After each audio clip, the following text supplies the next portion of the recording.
All right, guys and gals, this is Blake Morrow, and you are listening to the Daily Roundup webinar. I hope everybody's having a great trading session. I'll tell you what, I'm not.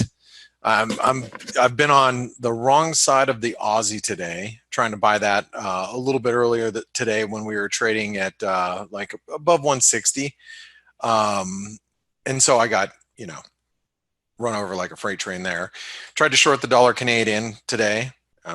And I flatted it out there. But this is one of those days where not a lot's jiving. We have massive dollar buying happening today. Obviously the credit markets are still running really tight as there's a dollar funding shortage. Despite all of the liquidity that the market has been thrown at by central banks all over the place, dollar shortages seem to be very real right now because the dollar will not let up. It has just been a non-stop buying train of dollars today. So you got to keep that in mind. This is a period of you guys have heard the argument from me many a times over the course of the last couple of weeks. The dollar was out of favor up until a point, and when the equity market started to break through this long-term trend line or test the long-term trend line down here at 2,500, it was time to turn the I need to buy dollars spigot on, and that's what we've seen. The last several days, we've seen massive dollar buying come in the market because of this.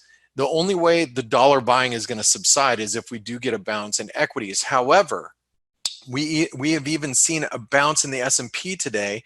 We've come off the lows. You can argue that this isn't really much of a bounce, because I could argue that exact same thing. You could say, well, the market's up, it's up 4% today, but we're up just off of the lows, and we were at limit highs overnight. We came off, and then we're just kind of bouncing around.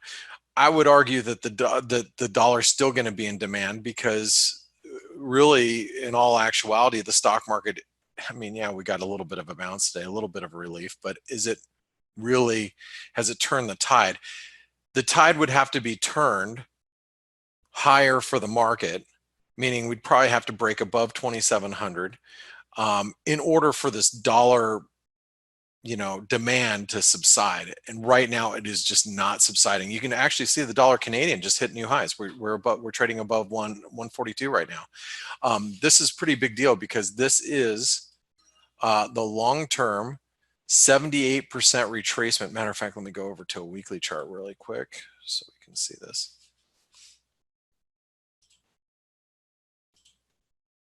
Here's a weekly chart.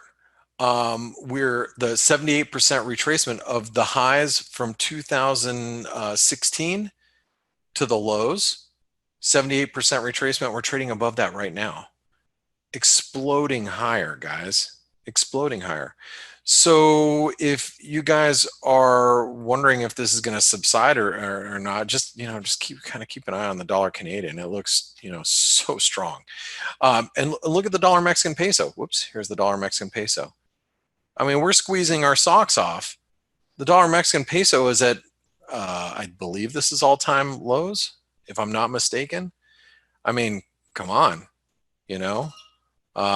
this is what we've got in front of us. This is what we're dealing with. So, where's the high? I don't know. And the euro dollar, obviously buckling under all sorts of pressure. Now we may find some support down here around the 109 level, but are you willing to find out?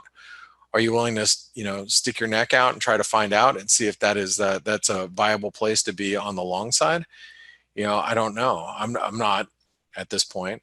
The cable finding some support ahead of the 120 level, but again, with all this dollar strength that you see in the market, are you willing to sit in front of this move? All right. So it's pretty massive. The amount of dollar buying, and it's even coming through the dollar yen, which is, obviously, something else to think about.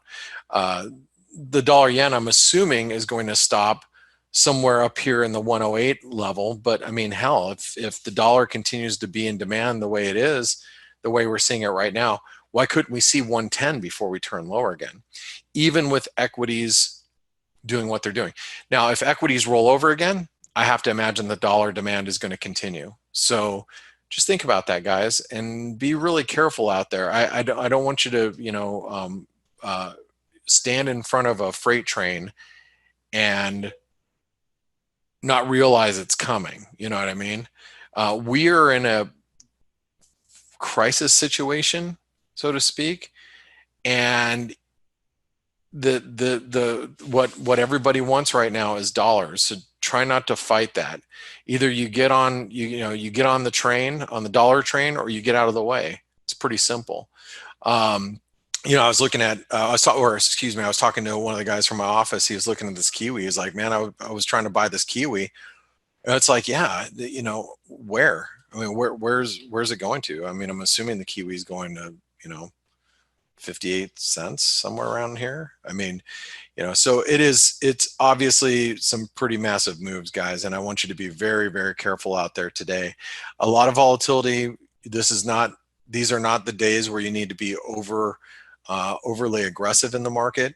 Take smaller positions. If you're wrong, be wrong. You know what I'm saying?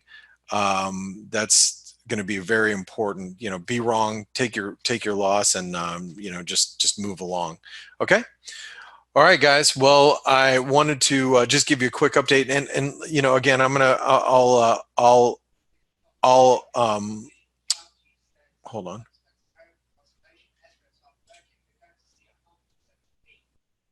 It's possible virus peak will be in 45 days. That's our top infectious disease Fauci. So if you have had your kids home, hold on really quick. I got to tweet this.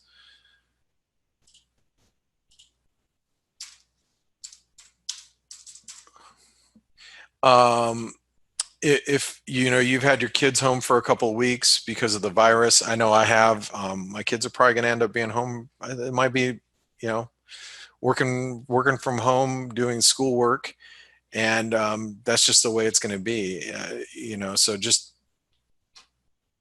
keep that in mind, and figure out how that affects your life, other than, you got your kids at home, for those of you that are parents. Other than that, think about how it's going to affect your life and how you got to navigate around that. Because my assumption is my kids are going to be home for the next 5 months. They're not going back to school this year, and they are going to be, it's going to drive me up the wall, and I'm sure it's going to drive you guys up the wall too with your kids. But anyway, better be safe and sorry. Okay. Anything else that I really wanted to cover today? No, that was pretty much it. One of the other things is gold. Gold's really in demand today.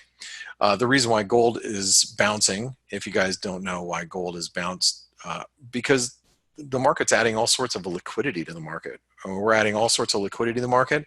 And because of that, there's going to be demand for gold. People fear that there might be inflationary pressures coming along. So just think about that, okay? All right, guys and gals, my name is Blake Morrow. If you guys haven't joined ForexAnalytix, make sure you do so. This way you can be in the chat rooms with myself and a lot of other traders throughout the course of the day. This way you're not on your own, especially in these very volatile times. Even when there's, like today, when I'm like, I don't even know really what to do, but at least you can say, well, Blake's really unsure what to do. Maybe I shouldn't be really doing anything either, So anyway, I'll see you there. You guys have a great one. Thanks for popping in today. I'll see you guys tomorrow. Thanks.